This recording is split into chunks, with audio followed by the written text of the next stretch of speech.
Hi, welcome to Fire Right Education. My name's Ryan. I'm a full-time firefighter with an Australian Metropolitan Fire Department. Over the last 8 years, I've learned a lot about fire prevention, but also fire response.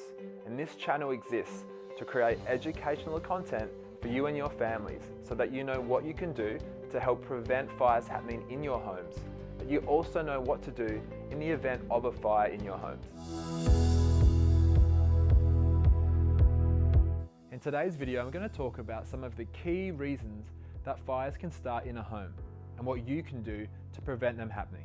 The first way is through inappropriate candle usage. Candles are commonly used and that's absolutely fine, but you need to make sure that they're used in materials that aren't flammable. So we want a ceramic holder for that candle. We also want to make sure that they are placed appropriately distanced from curtains. This is a really common one that we go to, candles which are placed too close to curtains. And often, obviously, the fire jumps over to the curtain and the fire spreads. You want to make sure that the candles are placed far enough away from your curtains so that any unexpected breeze that enters your home that might lift up that curtain and actually brush over the candle, you want to make sure that distance is appropriate so they're safely away from any flammable object. Another thing to consider with candles is that children are never left alone unattended with candles. If you want to learn more about how you can keep your children safe from fire and how you can educate them about fire safety, we have a video specific to that in one of our playlists. Heaters are commonly used in homes all around the world, and they're fantastic for keeping us warm and maybe even helping dry our clothes inside our homes. But we have to make sure that if we have a heater that's located in a wall, we don't want anything flammable to be around it. We want 1 meter of clearance from that heater around the wall, because obviously if anything's closer than that, it can heat up and eventually catch fire. We also want to make sure that if we're using heaters like this, that we turn them off before we go to sleep at night. If, however, you're using a bar heater that's portable and you're also using a clothes horse to dry clothes on, in this case we want that bar heater to be 2 meters away from the clothes horse. Imagine if a t-shirt falls off of that and floats down onto the ground, we need that extra distance to ensure that it doesn't land on the bar heater. I've been to fires before where people have left their home, but they've left their heaters on. In one example, some cats were inside a house and they just knocked a cushion off of a couch that landed onto a bar heater, and obviously a fire started and the situation wasn't great that we responded to. So if you're leaving your home, make sure that you turn your heaters off and that anything flammable around those heaters is either 1 to 2 meters away, depending on whether it's in a wall or a bar heater. Using a range of electrical items in our homes is a common thing that most of us would do, especially charging things. You have to be aware that when you're charging up an electrical device, that it's going to get hot. And if you ever feel like one of these devices is getting unusually hot, or that charging cord is getting unusually hot, or there's any damage in that charging cord, you need to get rid of it immediately. Any sort of unusually hot object is a red flag that something is wrong. So I would recommend taking it to the appropriate professional to look at to see what exactly is going on. But if you've got any doubt, get it looked at or get it in the bin and get a new one. Consider where you're actually charging these devices. For example, if I'm charging my phone, I'm never going to put it on a flammable surface. So I'm not going to charge my phone at night in my bed sheets with me. Clearly that's a recipe for disaster. Like I said, these devices get hot when they're charging, and if it's on a flammable material, there's a high chance that that could heat up and catch fire. So always charge your electrical devices on non-flammable surfaces. When you purchase electrical items, it's always worth buying things that meet the appropriate standards of wherever you live. I've already said that here in Australia, we have Australian standards that need to be met. So if you're going to buy anything electrical, you want to make sure that you spend a little bit extra to get a high quality, safe piece of equipment, and that you always use it following the manufacturer's instructions. That includes charging and storage and everything associated with that bit of kit. And any damage that you see, you must take it back and report it straight away, because it's not worth the risk of trying to fix yourself. The amount of fires that we actually go to where people have tried to perform dodgy repair jobs on electrical devices is quite extraordinary. So it's not worth the risk. Always see a professional. Electric blankets are another bit of electrical equipment that can cause us some problems. Often we store them inappropriately in the summer months, and when winter comes along we get them out and we use them straight away. But there are a few things that you need to do before you use your electric blanket coming in to the winter months. the first thing to do is to lay it out flat and actually plug it in. What we're looking for is any damaged wires or any unusual hot spots over that blanket. If you feel anything like that, you need to dispose of it straight away and buy a new one. When we talk about safe use of an electric blanket, of course, you can turn it on to warm up your bed before you actually get in there for the night.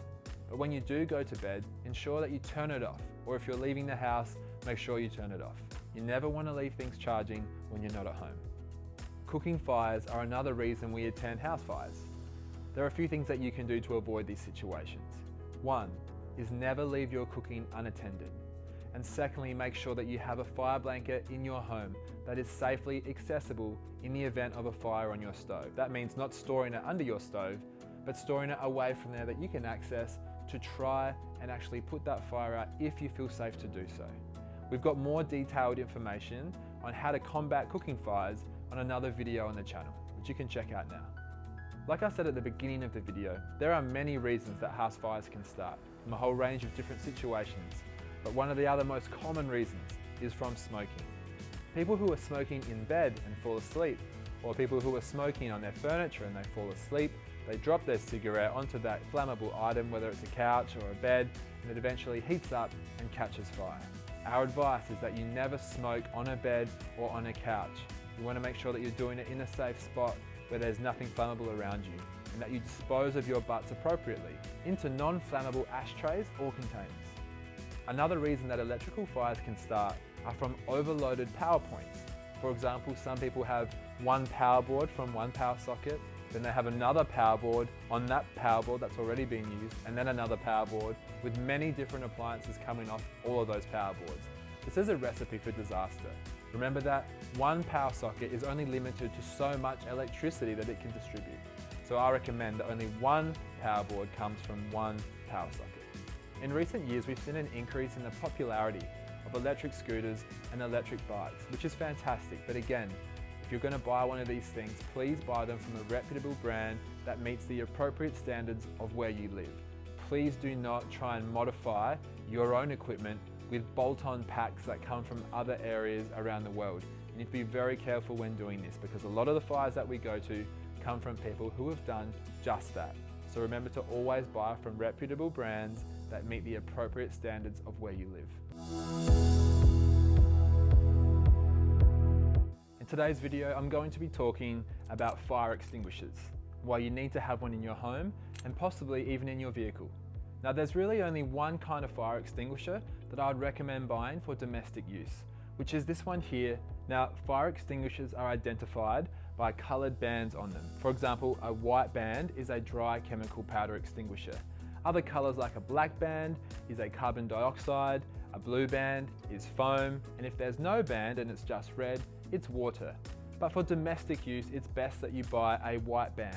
Now, the reason for that is that a dry chemical powder extinguisher is usable on any kind of fire. The only kind of fire you wouldn't want to use it on is a cooking fat or oil fire, and that's where a fire blanket should come into use. We've got other detailed tutorials about how to actually use a fire blanket on the channel.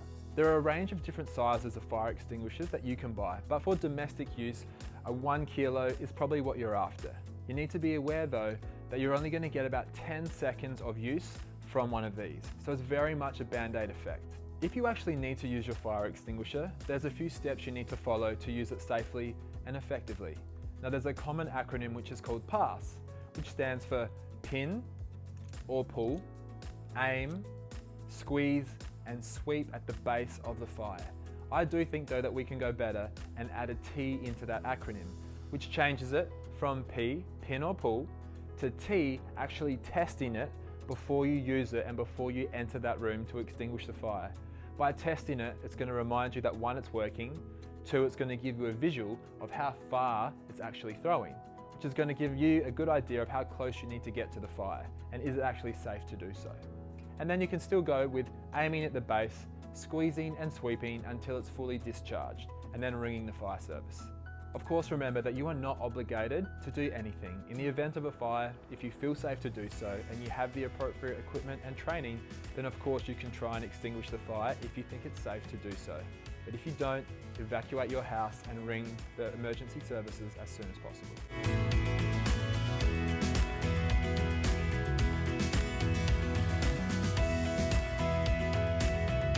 before you go to use your fire extinguisher or while you're maintaining it, have a quick look at this valve here. Now, if the arrow is in the green, it means that it is good to use. If, however, it's gone into the red, it means that it is no longer appropriate to be used. Once you've emptied the fire extinguisher and fully discharged it onto the fire, the next step is to ring the fire service. Even if you've extinguished the fire, you need to call the fire service. We can come out and make sure that the fire is extinguished and that it hasn't spread anywhere using our thermal imaging cameras and other equipment. The lifespan for a fire extinguisher is about 10 years before they tend to go into the red.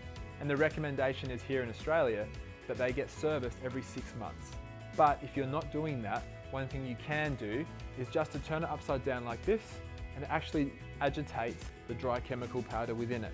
And this can just help loosen it up so it doesn't end up over time compressing and compacting on itself, making it unusable. I mentioned that a white band indicates it's a dry chemical powder extinguisher, but there's also some other indicators on here that tell you what kind of fire you can actually use it on. You can see these green squares indicate different fuel types. For example, this one here, which is also referred to as a Class A, is wood and plastic fires.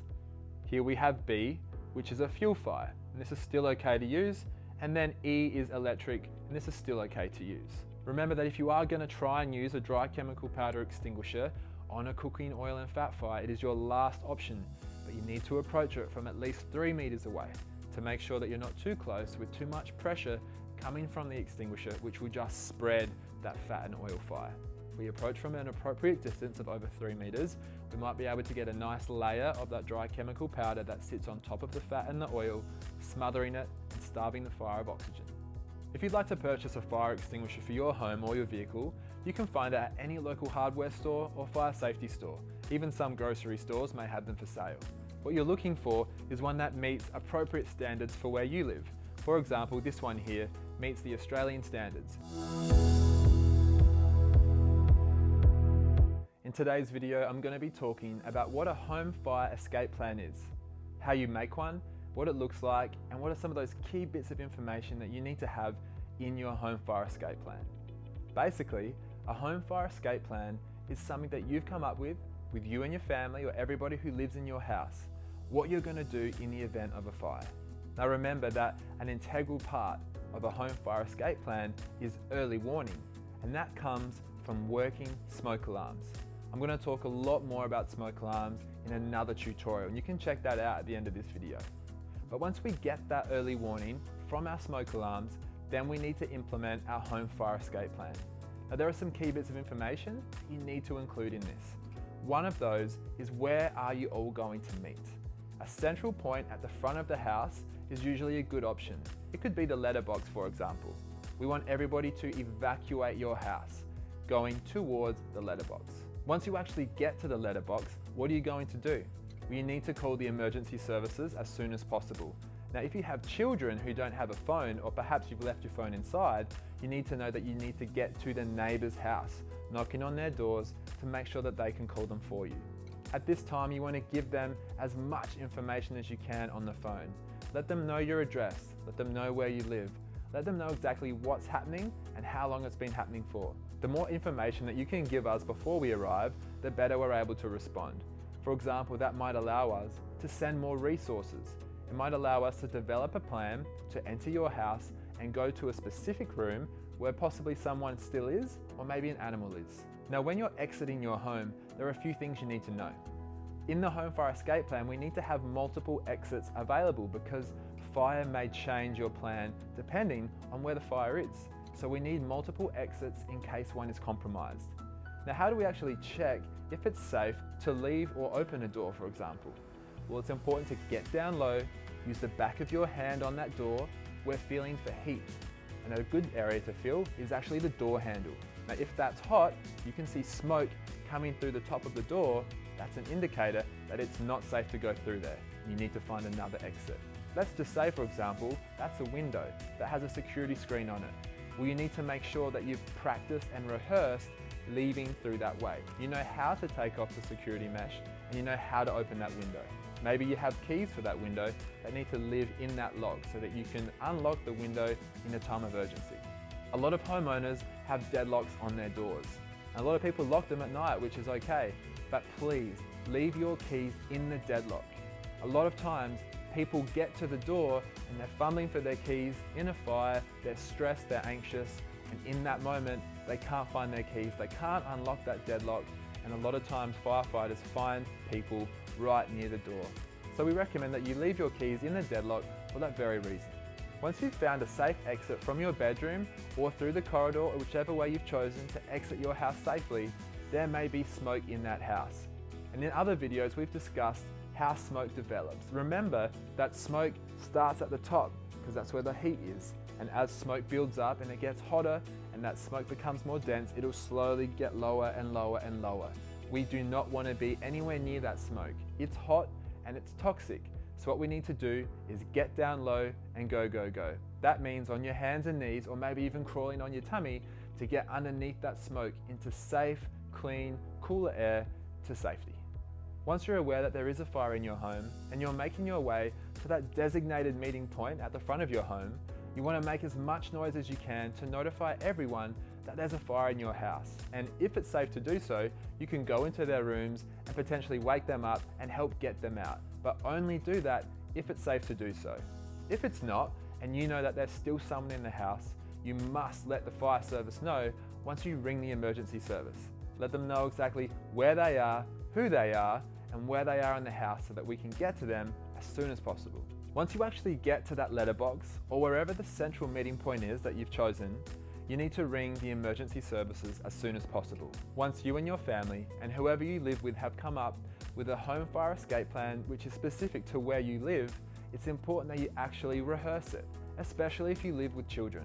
They need to know how to get through those other exit points that you've identified. They need to know how to get down low and go, go, go. Show them where the letterbox is. Make sure they understand how to actually say their address, because that's a crucial bit of information that we'll need to know. And also make sure that they know what number they need to call in the event of an emergency. In today's video, I'm going to be talking a lot about smoke alarms and why you must have them in your homes. Now, depending on where you live, it may actually be a legislative requirement that your homes have smoke alarms. Here in Australia, they certainly are required. The standard says that they must be central to the bedrooms in the hallways. This will be a little bit different depending on where the bedrooms are located in your house, and whether you have 2 stories or a single story house. Regardless, smoke alarms provide early warning that there is smoke present and obviously a fire. That will allow you to initiate your home fire escape plan. Now, if you don't know what that is or how to develop one, you can see that in another tutorial that I made. But smoke alarms form an important part of any home fire escape plan. They give us early warning. But it's really not that simple though. There are 4 things that you need to do to maintain the smoke alarms that you actually have. This includes cleaning them regularly. So every 6 months, get a soft bristle brush on your vacuum cleaner and just give it a vacuum around the smoke alarm, getting rid of any dust or cobwebs that may have developed around that area. This maintains its sensitivity and will make sure that it activates at the earliest time possible. The next step is to make sure that you test them monthly. All you need to do is press and hold the button on the smoke alarm and wait for it to activate. This will let you know that it's working and that the batteries don't need to be changed. If, however, you ever find that one of your smoke alarms every now and then lets off a random beep, that's an indicator that the battery needs to be changed. Now, there are a whole range of different smoke alarms out there. Some of them operate with a 9-volt battery, like this one. Some of them have a lithium-ion battery, which gives you a 10-year long-life battery where you don't actually have to change it. And some are hardwired, where they're connected to your home electricity supply at that 240 volt. And some of those have a backup battery, which is either a 10-year lithium-ion battery or a 9-volt battery. Now, regardless, it's important that you understand what you have because they need to be changed if you do have a 9-volt battery. When you put your clocks back going into winter, this is a good time to change the battery in your smoke alarms. To ensure the highest level of protection, I would recommend that your smoke alarms are hardwired with a 10-year lithium-ion battery backup and that they're interconnected. Having interconnected smoke alarms means that when one of them operates, let's say at the back of the house, then all the smoke alarms in your house will operate, making sure that everybody knows that there is a fire and you need to get out. The 4th point to consider is that smoke alarms only have a 10-year lifespan. So at the end of 10 years, you need to replace that smoke alarm. Now, if it's one that you put up yourself, you can remove it and replace it. You can easily buy them from a hardware store or a fire safety store. But if they are hardwired, then you'll need a qualified electrician to come to your house and replace them for you. Now, as I mentioned at the start of the video, it depends on where you live as to what the legislative requirement is, and the building standard says where they need to be in your house. Now, I'm going to use the example of where I live. Central to the bedrooms, in the hallways near the bedrooms. But in addition to that, I would recommend that you absolutely have them in your bedrooms. Think about how much time you spend in your bedroom, and think about all the potential ignition sources that you have in there. We charge our phones, we have hair dryers in our en-suites, things like that pose a big risk to our safety. By having smoke alarms in your bedroom, you'll be able to get that early activation if there ever is a fire in your bedroom. Thanks for watching the video today. I hope that now you understand why smoke alarms are so important for the safety of you and your family in your households. They will absolutely give you early warning in the event of a fire, which will give you the best chance to evacuate and give you the best chance to stay safe. In today's video, I'm going to be talking about cooking fires, what we can do to, one, avoid them happening, but secondly, what we're going to do in the event of actually having a cooking fire. Now, in regards to avoiding having a cooking fire altogether, first thing to do is to never leave your cooking unattended. Make sure that you are always present in the kitchen with your cooking. The second thing that you can do to help prevent cooking fires is to make sure that you have the best equipment possible to deal with a cooking fire if it does happen. And the best bit of equipment in this case is a fire blanket, something like this. Now, it's really important that if you do have one, that you put it somewhere that isn't underneath your stovetop. Imagine that if you have a fire and it's on your stovetop, how can you access your fire blanket if it's right where the fire is? So we have to make sure that they are away from the stovetops. Some people mount them on their walls, a central point that has some signage to show everybody in the house where the fire blanket is kept. Of course, you don't have to do this, just make sure that it's kept somewhere that you can access away from the fire. Fire blankets cost around $10. It's absolutely worth your investment. They work far better than a wet towel or a wet tea towel. If for whatever reason you don't have a fire blanket but you do have a fire extinguisher, you could potentially use this if it's a dry chemical powder extinguisher. Remember that they are identifiable by the white band around the cylinder. But it's very important, if you're going to do this, that you make sure you approach from a distance of at least 3 meters. Because high pressure comes out of the extinguisher, if you approach your cooking fire and put the extinguisher right into it and you discharge it, there's a good chance it's going to go everywhere, which will only make that situation worse. The other thing to not do is get a cup of water and put it on your oil or fat fire. If you do this, it will expand at the same ratio that water expands to steam of 1 to 1700 times. This will create a very nasty situation that will spread the fire and burn you. So never put water on a cooking or fat fire. If you ever use a fire blanket on a cooking fire, remember that you must dispose of it straight away. They are one use only. And for the small price of about $10 to $15, it's worthwhile ditching the one you've used and buying a new one. Now that we understand that you should never leave your cooking unattended, we understand what kind of equipment we need, as a fire blanket would be the absolute best choice. Let's talk about what we're going to do in the event of a cooking fire. So the first thing I'm going to do is access my fire blanket. I've grabbed it from its safe location wherever I've stored it, away from the stove. Once I get my fire blanket, the first step is to remove it. Now to do that, I'm going to grab onto these 2 black tabs and pull down. Once I have removed the fire blanket from its package, the next step is to make sure that I am set up to approach my cooking or fat fire. The way that we do that is by having both hands on these black tabs. So the black tabs always face you. Once I've got these tabs, I want to twist my hands, making sure the fire blanket wraps around my forearms like this. This is going to help protect my hands and forearms when I walk into that fire. The next step is to approach from a distance, but only if you ever feel safe to do so. If you don't feel safe, remember to evacuate your home straight away and ring the emergency services. But if I do feel safe to do so, I'll go through these steps. I've got the fire blanket and I'm approaching from a distance. I'm going to place it over the pot. I'm going to pat the rim of the pot, and if I had access to the lid, I could put the lid straight on. The next step is to turn off the heat to the stove and turn off your exhaust fan. And at this point you should ring the emergency services. Even if the fire's out, it could have potentially spread up into the exhaust fan.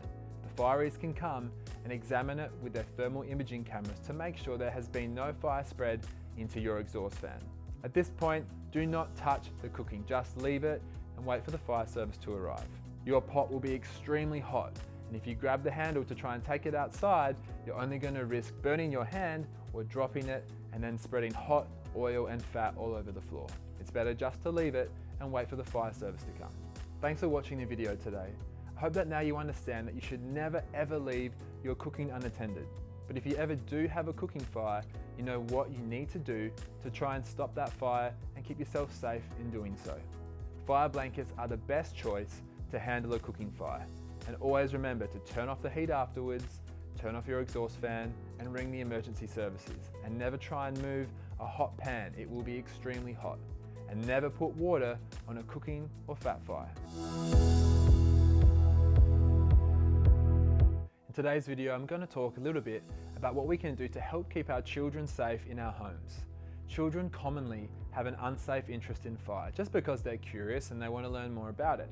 But as parents, carers or guardians, we need to make sure that we are very careful around this curiosity. There's a few things that we can do to keep them safe, and I'm going to outline them in today's video. Now, the first thing that we can do is make sure that lighters and matches are not accessible for our children. And in doing that, straight away we remove any chance of them playing with it without us knowing about it. We also want them to understand that if they ever find a lighter or they find some matches, that they contact an adult and they hand them over to them. Next, we want to educate our children that there are good fires and that there are bad fires. Now, when we talk about good fires, that might be like a candle on a birthday cake, or maybe a cooking fire camping. But a bad fire might be a house fire, or maybe a vehicle fire. So we want them to understand that there are some good things about fire and there are some bad things, and that the negative fires are the ones that can hurt us. They can hurt our health, we can get burnt, we can get sick from being exposed to them. It's also very important that you engage and involve your children in developing and practicing your home fire escape plan. Now, if you're unsure of how to develop one of those, we've got a detailed tutorial on the page that you can check out now. But we want to make sure they're involved in that process and they understand it, that they know that they need to go to a central meeting point outside of your house. They know your address and they know what number to call in the event of a fire. One thing that children really struggle to grasp the concept of is the gravity of the consequences that can happen from using fire. Now, this starts with how it can affect them. They can be burnt, but what does that actually look like? Well, that means that they might need skin grafts for the rest of their life, and explaining that to them at an appropriate age can be a massive deterrent if they do have any sort of unsafe interest in fire. Remember that if that's something that does happen to them, it's a very long and painful road, where as they grow, their skin where the burn is doesn't grow. So they'll need to have surgeries constantly to help cut and skin graft to make that actually grow with their bodies. Incredibly painful, and something that you can definitely pass across to them at an age that you think is appropriate. Now, other consequences they should be made aware of is that people can lose their homes. They can lose their vehicles. If it's in a commercial setting and their workplace gets damaged or burnt down, well then they can't go to work to make money, to live.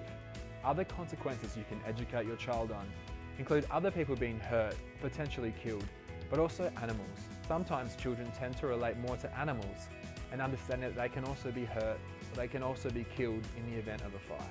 They also need to understand how quickly things can change, because often they think that they have control over a little situation. A small fire gets big very quickly, as we've learned and discussed in other videos. An activity that you could do with your child, if you see necessary, is to give them an example of a fire has started.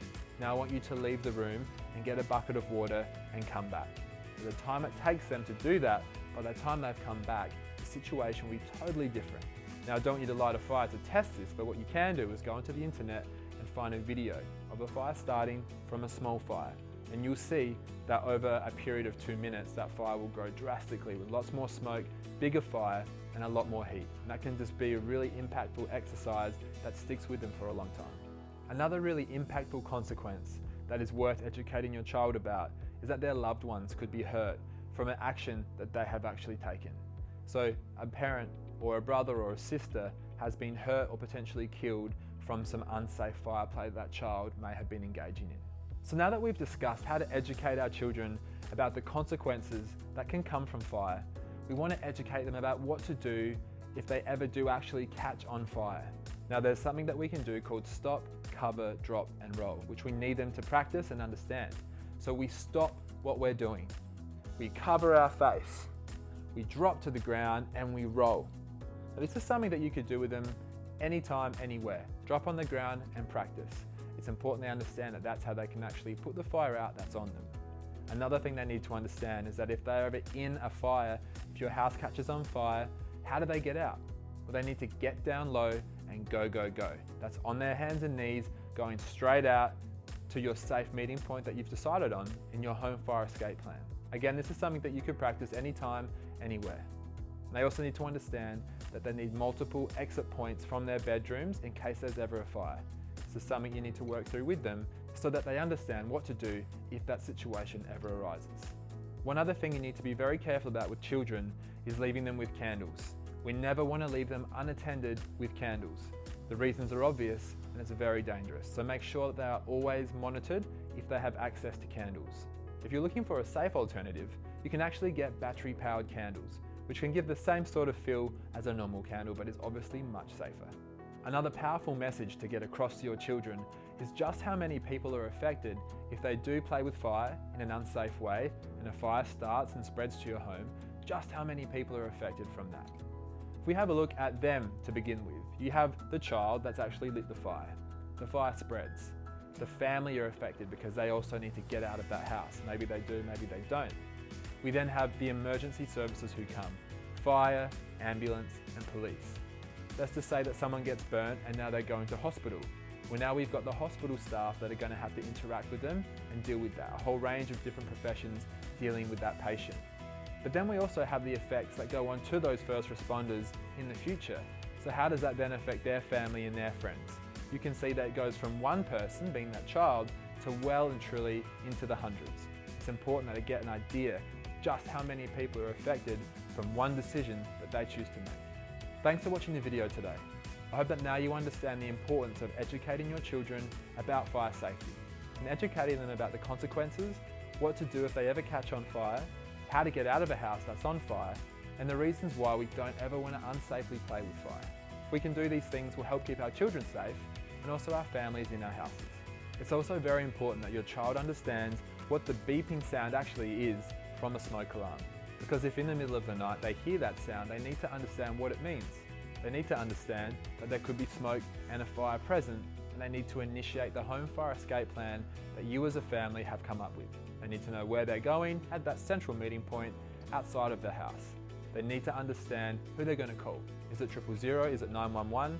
Whatever the emergency service contact number is for where you live.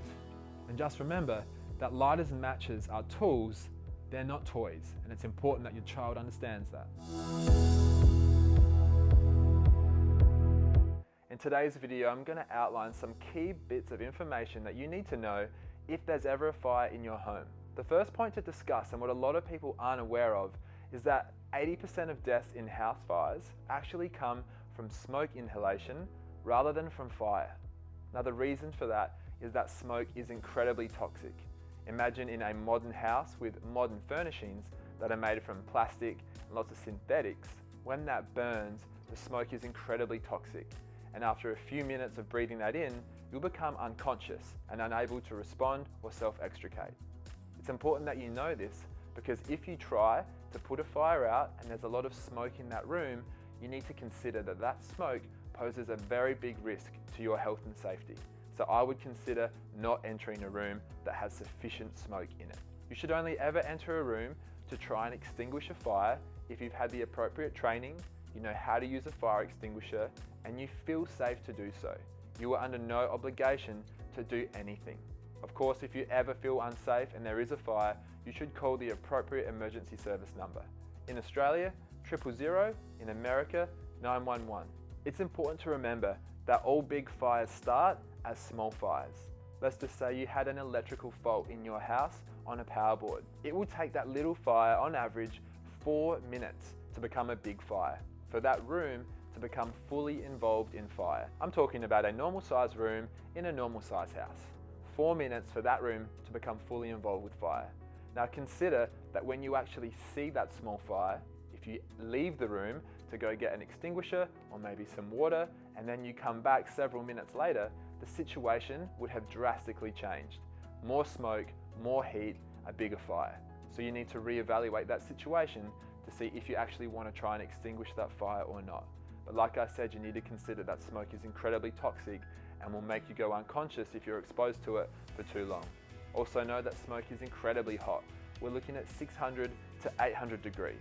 So if you are in an environment where there's a lot of smoke and it always rises, so smoke builds up high, and as that gets more dense, it will eventually come down. That level of smoke and clean air is called the neutral plane.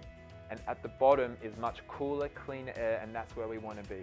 So we always say that if you're in a fire and there's a lot of smoke, you get down low and you go, go, go, exiting your house. Here in Australia, it takes on average 7 minutes for the fire service to respond to your house. Now within that 7 minutes, and well before that fact, there's a lot that you can do to try and prevent fires happening in your house, but also respond to them if they do happen. Things like having working smoke alarms in your house will provide early warning of a fire. It will allow you to either respond to that or to evacuate your home with your family and any possessions, but you always want to prioritize life. If that fire is big and it's growing quickly, which it probably will be, just exit with your loved ones as fast as possible. Ring 000 or 911 or whichever emergency number is appropriate to where you live, and let them know where you are, your address, and tell them as much detail as you can. How big's the fire? Where is the fire? What's burning? Are there any other hazards we should be aware of? Are there still people inside, or are there any animals inside, and where are they exactly?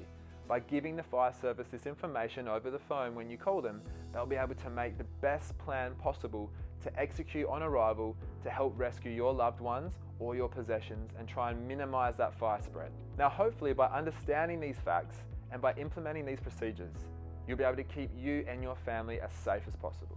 Thanks for watching the video today. If you have any questions about anything we've discussed, please let me know in the comment section.